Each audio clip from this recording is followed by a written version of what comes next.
नमस्कार दोस्तों, जय माई की, महामाई जगत माई माँ भद्रकाली की जय बोलो। माँ के सच्चे दरबार की जय बोलो। महामाई के प्यार और दुलार की जय बोलो। कन्या राशि वालों, आपका हृदय से स्वागत है कन्या मंथन भिंड यूट्यूब चैनल में। प्यारे मित्रों, हम अन्न हाथ में लेकर सौगंध खाते हैं कि आपको अगले 3 दिनों में इस एक चीज से हाथ धोना पड़ेगा और यह आपके लिए बहुत दुखदाई होगा। इस एक चीज के चले जाने से आपका मन बहुत दुखी हो जाएगा, आपके आंसू रुक नहीं पाएंगे, क्योंकि मित्रों आपने इस एक चीज को पाने के लिए बहुत अधिक मेहनत की है। जी हाँ दोस्तों, वीडियो में हम आगे आपको बताएंगे कि आखिर क्यों आपके जीवन में ऐसी स्थिति बनती है कि आपके हाथों में आई हुई चीज आपसे छिन जाती है। आपका प्यार, आपकी खुशियाँ, आपकी धन दौलत, आपका सुख, सब कुछ आपसे छीन लिया जाता है। आखिर ऐसी कौन सी रुकावट है जो आपके हर एक बनते हुए काम को बिगाड़ देती है, आपके हर एक खुशी के पल को मातम में बदल देती है? जी हाँ मित्रों, यह कोई छोटी मोटी रुकावट नहीं है। यदि आपने आज इस रुकावट को नहीं समझा और इससे छुटकारा प्राप्त नहीं किया तो हम आपको लिख कर देते हैं कि आगे भविष्य में आने वाला समय और भी भयानक है। ऐसी ऐसी घटनाएं आपके जीवन में होने वाली हैं जिनके बारे में सोचकर भी आपकी आत्मा कांप उठेगी। जी हाँ मित्रों, यह बहुत ही खतरनाक स्थिति होगी। तो ऐसी स्थिति में जाने से पहले ही आप यदि सावधान हो जाएं और जो बातें हम आपको बताने जा रहे हैं उन बातों की गंभीरता को समझें, तो आप ना केवल अपने जीवन की आने वाली मुसीबतों से छुटकारा प्राप्त कर लेंगे, बल्कि अपने हर एक दुख, अपने हर एक कष्ट को अपनी खुशियों में भी बदल पाएंगे। याद रखें कि जो बातें हम आपको बताने जा रहे हैं उन बातों में ना केवल ज्योतिष का ज्ञान है, शास्त्रों का ज्ञान है, बल्कि माँ भद्रकाली की कृपा भी शामिल रहती है। क्योंकि हमने लंबे समय तक माई की साधनाएं की हैं, तो हमें इतना तो आत्मिक बल प्राप्त हो गया है, या यूं कहें कि माता रानी की कृपा प्राप्त हो गई है कि हम जो बातें बोल देते हैं माता रानी उन्हें किसी न किसी रूप में सत्य तो कर ही देती हैं। तो बस इन बातों के भाव को समझना है और वीडियो आपको पूरा देखना है। यदि अब भी आपने वीडियो पूरा नहीं देखा और इसे बीच में ही छोड़ दिया या इसे मजाक में लिया, हल्के में लिया, तो आपसे बड़ा मूर्ख इस धरती पर कोई नहीं होगा। मित्रों, बात कड़वी अवश्य है, लेकिन दवाई भी तो कड़वी होती है, लेकिन दवाई से ही हमें तकलीफों से आराम मिलता है। तो आपको भी यदि आराम चाहिए तो इस वीडियो को पूरा देखें। इस वीडियो में हम ऐसी ऐसी बातों का, ऐसे गहरे राज का आपसे खुलासा कर देंगे कि आप भी खुद चौंक जाएंगे कि आखिर अब तक आपको ये बातें किसी ने क्यों नहीं बताई। अब सबसे पहली बात मित्रों, हम आपको बता दें कि आपके साथ एक ऐसा व्यक्ति है जो आपके साथ होते हुए भी आपकी हमेशा बुराई करता है, हमेशा आपको हानि पहुंचाना चाहता है। कई बार तो इसकी हरकतों की वजह से, या यूं कहें कि इसके द्वारा किए गए षड्यंत्र और टोने टोटकों की वजह से आप मौत के मुंह तक भी पहुंच चुकी हैं। अब आपको इस व्यक्ति को पहचानना बहुत जरूरी है और इससे अपना हर एक रिश्ता तोड़ना बहुत जरूरी है, वरना आपका आने वाला समय और भी बुरा होगा और भी अपशगुनी और अनिष्टकारी घटनाएं आपके जीवन में घटेंगी। तो प्यारे मित्रों, हम आपको इस आदमी के बारे में सारी बातें विस्तार से बताएंगे। इसी के साथ साथ हम 3 दिनों में होने वाली एक बड़ी अनहोनी घटना के बारे में भी आपसे पहले ही बता देंगे। और इस सबसे बड़ी बात कि हम आपको एक ऐसा महाशक्तिशाली उपाय भी बता देंगे जिसको यदि आप अपने जीवन में शामिल करें और नियमबद्ध तरीके से उसका प्रयोग करें तो आप अपने बड़े से बड़े शत्रु से अपने आप ही छुटकारा प्राप्त कर लेंगे और माता लक्ष्मी को, रुपए पैसे को इस तरह आकर्षित करेंगे जैसे कि चुंबक लोहे को खींचती है।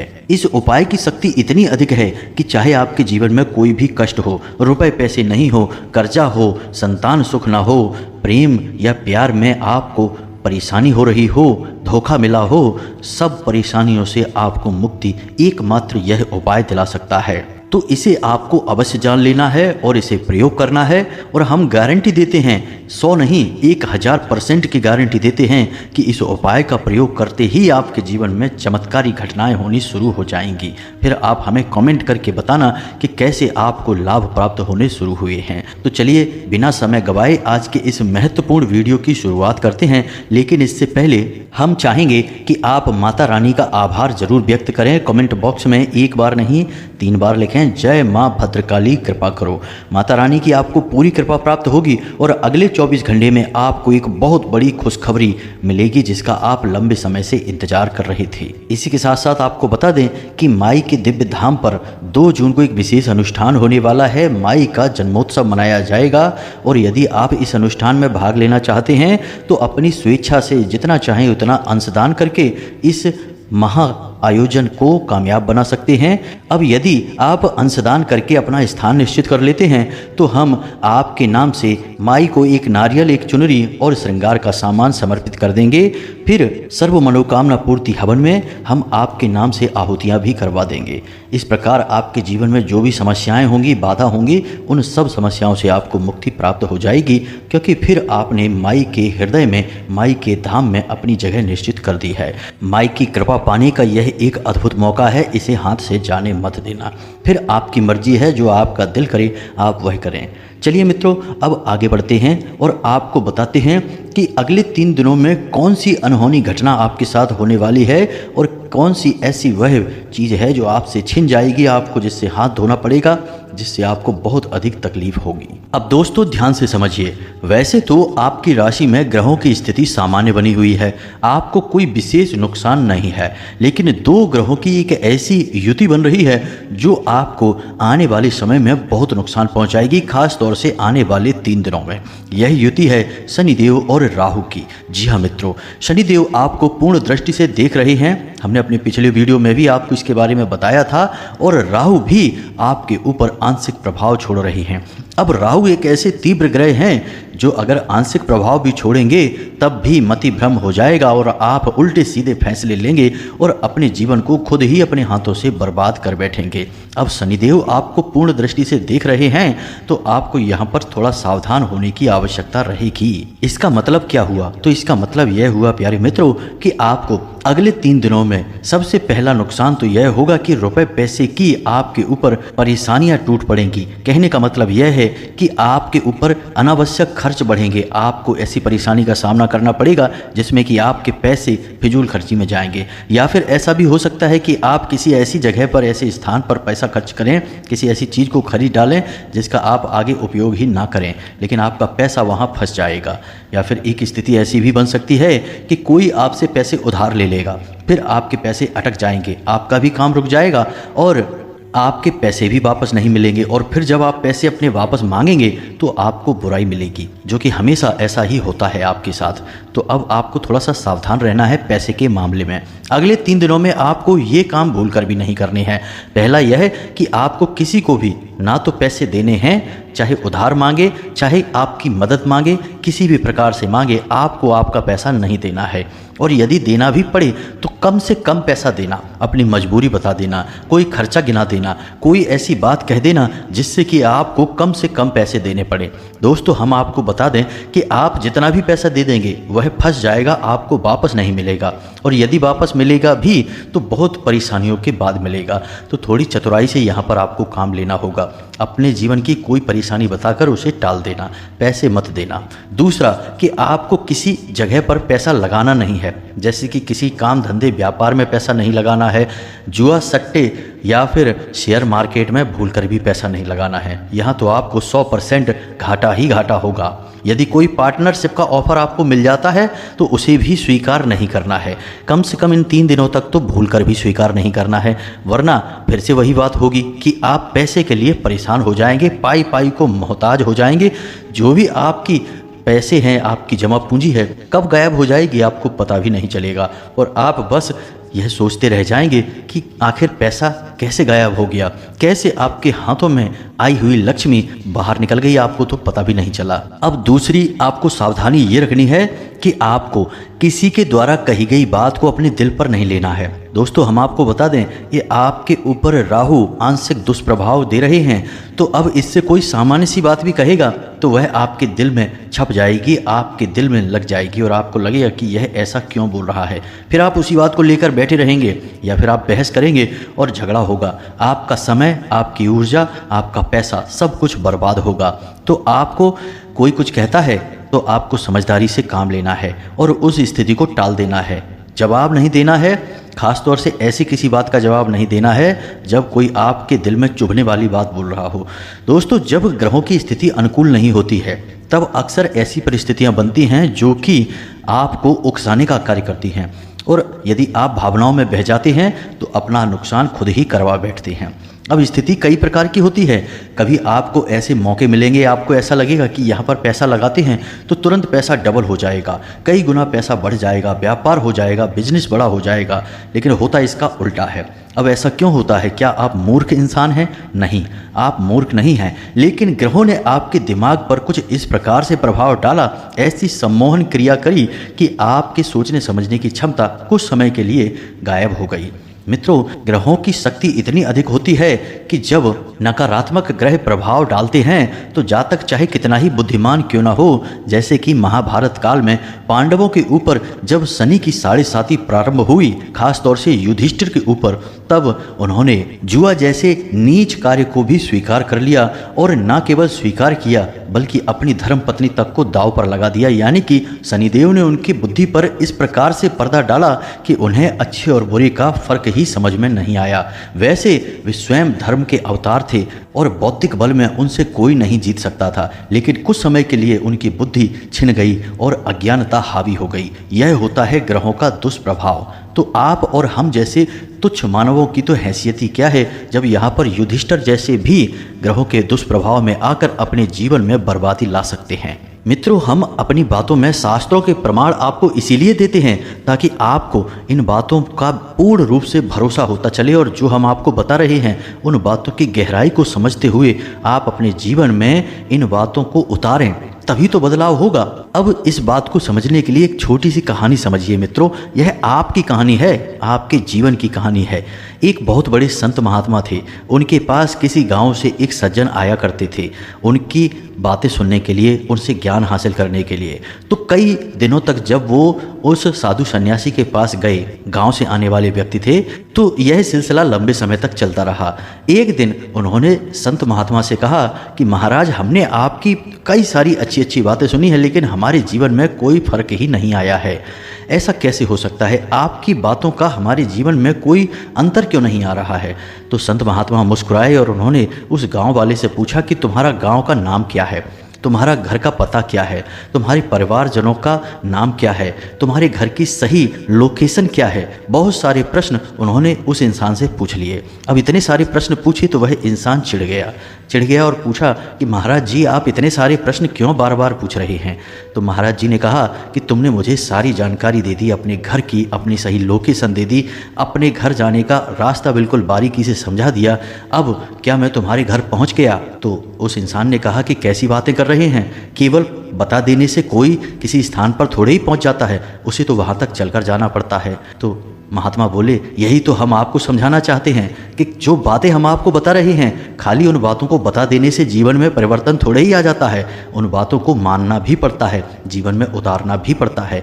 तो यही बात तो हम आपसे कहना चाहते हैं कि हम जो उपाय बताते हैं, जो ज्ञान की बातें बताते हैं, उन बातों को खाली सुन लेने से जीवन में परिवर्तन नहीं आ जाएगा, उन बातों को आपको जीवन में भी उतारना पड़ेगा। प्यारे मित्रों, यकीन मानिए, हम माई के सच्चे सेवक हैं और हमारा एक ही उद्देश्य है कि आपके जीवन में खुशियां आएं, आपके चेहरे पर मुस्कुराहट आए। जब हम ऐसे ऐसे प्रश्न देखते हैं कि लोग तकलीफ़ों से भरे हुए हैं, दुख के आंसुओं में डूबे हुए हैं, पीड़ाओं का अंत ही नहीं हो रहा है, तो हम दिन रात माता रानी से बस यही कामना करते हैं कि माई कुछ भी करके, कैसे भी करके इन लोगों के जीवन में खुशियां लेकर आइए। हमें चाहे कोई फल साधना का दो या ना दो, हमारा सारा फल इन लोगों में बांट दो, लेकिन इनके जीवन में खुशियां लेकर आओ। इसीलिए प्यारे मित्रों, हम इतनी मेहनत करते हैं कि चाहे सर्दी, गर्मी, बरसात कुछ भी हो, हम आपके लिए ज्ञानवर्धक वीडियो जरूर लेकर आते हैं।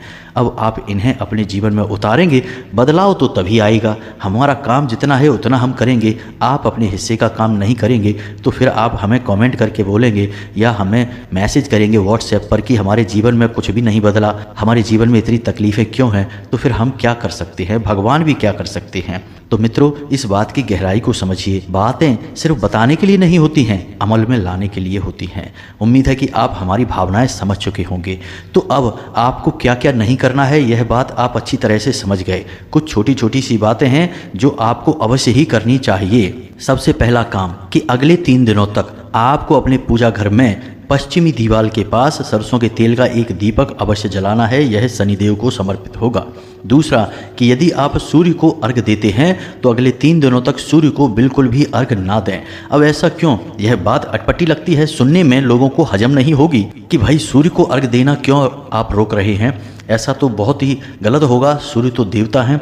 बिल्कुल सही बात है, सूर्य देवता हैं, उन्हें अर्घ देना चाहिए। लेकिन यदि ग्रहों के नज़रिए से देखा जाए तो शनिदेव और सूर्यदेव में बहुत ही ज़्यादा कठोर शत्रुता है, एक दूसरे के जानी दुश्मन हैं ये। तो जब आप सूर्य को भी साधेंगे, इधर शनि को भी साधेंगे, तो दोनों ही दुश्मन हैं, दोनों आपसे नहीं सधेंगे। तो जब आप शनि के लिए विशेष कुछ कर रहे हैं, शनि की कृपा आप चाहते हैं, तो कुछ समय के लिए सूर्य को आप केवल नमस्कार करें, जल अर्पित ना करें। यह कार्य बहुत आवश्यक है मित्रों। कोई इन बातों को नहीं बताता है, लोग बस सुनी सुनाई बातें कह के चले जाते हैं और फिर लोगों को जीवन में कोई परिवर्तन नहीं आता, क्योंकि असली बात तो बताई नहीं। और असली बात तो वही बताएगा जो कि सचमुच में साधक है, जो कि सचमुच में अध्ययन करता है। तो आपको अगले 3 दिनों तक यह कार्य नहीं करना है। दूसरा कि आपको अगले 3 दिनों में किसी एक भिखारी को पेट भर भोजन अवश्य कराना है, उसे दक्षिणा अवश्य देनी है। कहने का मतलब यह है कि आपको 100% अवसर प्राप्त होगा जब आपसे कोई भीख मांगेगा। रुपए पैसे मांग सकता है, वस्त्र मांग सकता है, या फिर भोजन मांग सकता है। वह जो भी मांग रहा है अपनी क्षमता के अनुसार उसे दीजिए। उसका सम्मान करना, उसे हीन दृष्टि से मत देखना, यह बहुत बड़ी भूल होती है। सम्मान करते हुए उसे संतुष्ट करने की कोशिश करना। यदि आपकी क्षमता कम है तो आप उसे खुले दिल से बताइए। याद रखना कि वह शनिदेव का रूप है, साक्षात शनिदेव है, ऐसा भी कह सकते हैं, क्योंकि भिखारियों के, लेबर वर्ग के और निम्न स्तर के कर्मचारियों के अधिपति शनिदेव ही हैं। तो आपको उसे प्रसन्न कर देना है। आप जैसे ही उसे प्रसन्न करेंगे, शनिदेव अपने आप प्रसन्न हो जाएंगे। तो आप अपनी क्षमता के अनुसार जितना भी उसे कर सकें कर दें। उसके चेहरे पर मुस्कुराहट आ जाए, उसके मन से धुआं निकल जाए, आपका काम बन गया। शनिदेव आपको कभी पीड़ा नहीं पहुंचाएंगे, चाहे कितनी ही कठोर दृष्टि आपके ऊपर क्यों ना पड़ रही हो। अब राहु की भी दृष्टि आपके ऊपर है, तो इसके लिए आप क्या करें? याद रखें कि आप कोई भी जरूरी काम करने चले, जो भी आपका काम हो, जैसे कि आप व्यापार पर जा रहे हैं, काम धंधे पर जा रहे हैं, या फिर किसी विशेष कार्य को करने के लिए जा रहे हैं, तो आपको मन में केवल 8 बार बोलना है, ओम राम राहवे नमः। जी हाँ मित्रों, ओम राम राहवे नमः। यह राहु का मंत्र है। इस मंत्र का उच्चारण आपको 8 बार करना है, मन ही मन करना है, बोलकर नहीं करना है।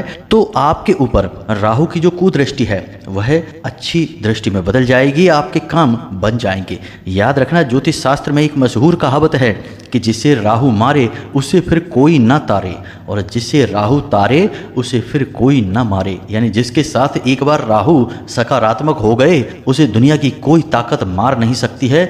वह चरम सीमा तक पहुंचेगा, राजा बन जाएगा, और वो भी रातों रात। राहु आकस्मिक लाभ देने के लिए बहुत अधिक मशहूर हैं। तो आपको राहु की कृपा भी प्राप्त करनी ही पड़ेगी। तो यह कार्य राहु के लिए बहुत आवश्यक है। अब आप ध्यान से सुनिए, हम आपको आपके शत्रु के बारे में बताने जा रहे हैं, उसके नाम के बारे में बताएंगे, उसकी पहचान बताएंगे। अब यदि आपने वीडियो को बीच में छोड़ दिया मित्रों, तो आप फिर से वही भूल कर बैठेंगे जो आप हमेशा करते हैं, यानी कि जल्दी का काम शैतान का। आप जल्दबाजी में यहाँ से निकल जाएंगे और फिर से वही होगा जो होता चला आ रहा है, यानी कि केवल जीवन में दुख ही दुख और कष्ट ही कष्ट। फिर बाद में हमें कमेंट करके मत कहना कि गुरुजी हमारे जीवन में इतनी तकलीफें क्यों हैं, दुखों का अंत कब होगा। ध्यान से सुनिए मित्रों, सब दुखों का अंत केवल ज्ञान के माध्यम से ही हो सकता है। तो अब ध्यान से सुनिए, जैसा कि हम देख पा रहे हैं आपकी राशि को और माई की कृपा की अनुभूति के आधार पर आपके जीवन में 3 नाम के लोग बहुत बड़े शत्रु हैं। इन शत्रुओं से आपको तुरंत पीछा छुड़ा लेना चाहिए। ये तीनों के तीनों आपके ऊपर राहु केतु की तरह मंडरा रहे हैं और आपके जीवन को बर्बाद करना चाहते हैं। आपके अपने ही हैं, आपके आसपास हैं। अब ऐसा हो सकता है कि इन 3 में से कोई 2 नाम का व्यक्ति या फिर कोई 1 नाम का व्यक्ति आपके आसपास हो।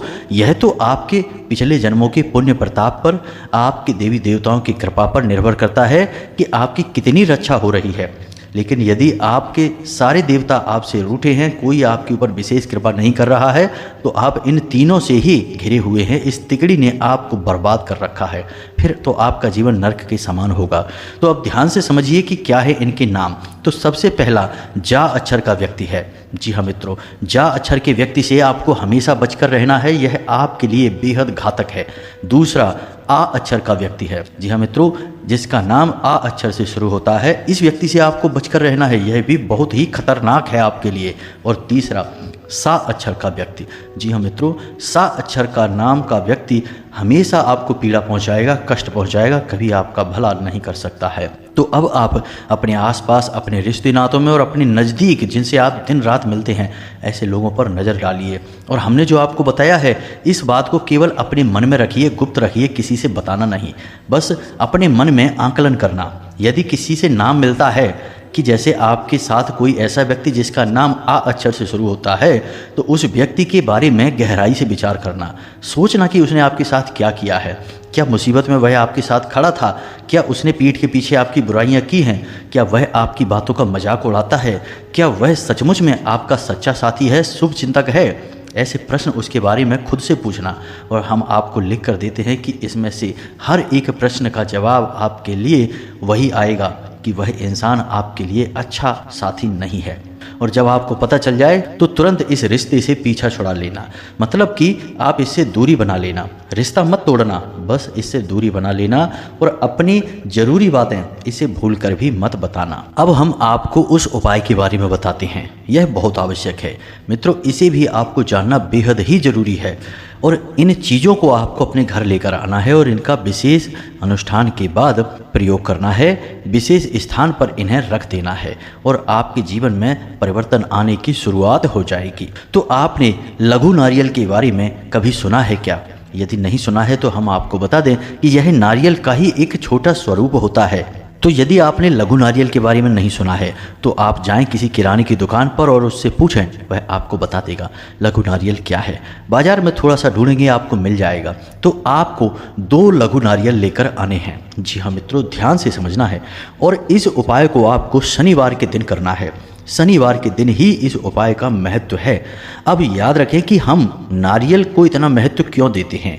मित्रों, याद रखना कि नारियल एक ऐसी वस्तु है जो कि अपने आसपास की संपूर्ण नकारात्मक शक्तियों को अपने अंदर खींच लेता है। अब आपने देखा होगा कि लोग नारियल भगवान को समर्पित करते हैं, और जब वे नारियल फोड़ते हैं, यानी साबुत नारियल भगवान को समर्पित किया, जैसे माता रानी को साबुत नारियल समर्पित किया, उसके बाद अनुष्ठान के बाद उस नारियल को वो फोड़ते हैं, और जब वह नारियल अंदर से काला निकलता है, यानी कि खराब हो जाता है, तो लोग खुश हो जाते हैं, कहते हैं कि माता रानी ने नारियल स्वीकार कर लिया है, इसलिए यह नारियल खराब हुआ। मित्रों, हम आपको बता दें कि आपके जीवन में जितनी घोर नकारात्मकता होगी, जितना आपका जीवन भूत प्रेत की शक्तियों से, नकारात्मक ऊर्जा से भरा होगा, आपका नारियल उतना ही काला हो जाएगा।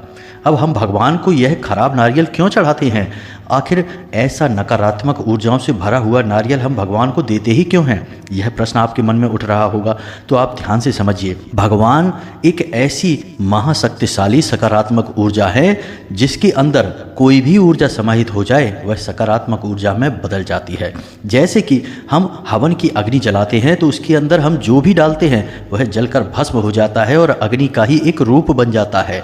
उसी प्रकार कितनी ही नकारात्मक ऊर्जा क्यों ना हो, जब हम उसे भगवान को समर्पित कर देते हैं तो भगवान के पास जाकर भगवान में वह समाहित होकर सकारात्मक ऊर्जा बन जाती है। भगवान को इससे कोई फर्क नहीं पड़ता है। भगवान महाशक्तिशाली हैं, परम शक्तिशाली हैं, तो आपकी नकारात्मक ऊर्जा से उन्हें कोई फर्क नहीं पड़ेगा। भोले बाबा ने तो कालकूट विष को भी पी लिया था, तो आपकी नकारात्मकता क्या है? इसीलिए लोग भगवान को नारियल समर्पित करते हैं, और जब नारियल काला होता है तो असल में यह उन लोगों के जीवन की घोर नकारात्मकता है। इसी वजह से नारियल काला पड़ जाता है, और जब भगवान को वह समर्पित हो गया तो यानी उनके जीवन की नकारात्मकता भगवान में समाहित हो गई और भगवान की सकारात्मक ऊर्जा उनके जीवन में समाहित हो गई। इसलिए हम नारियल भगवान को समर्पित करते हैं। जी हाँ मित्रों, याद रखना कि कई मंदिरों में, जैसे भैरव बाबा के मंदिर में, लोग शराब चढ़ाते हैं।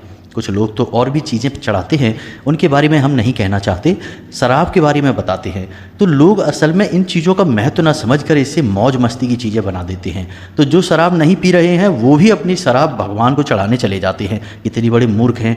अब आप समझिए कि भैरव बाबा एक ऐसी महाशक्ति है ऐसे देवता हैं जो आपकी पूरी नकारात्मकता को, आपके सारी दुष्ट प्रवृत्तियों को अपने अंदर समाहित कर लेते हैं और आपको सकारात्मक बना देते हैं। अब कोई व्यक्ति है जो शराबी है, शराब पीता है, वह जाएगा भैरव बाबा को और अपनी शराब उन्हें दे देगा और शराब से छुटकारा प्राप्त कर लेगा। इसी प्रकार यदि कोई गलत आदत आपके पास है तो आप वह भैरव बाबा को दे दो और भैरव बाबा अपनी सकारात्मक ऊर्जा आपको दे देंगे। याद रखना, भैरव स्वयं भोले बाबा का ही स्वरूप हैं।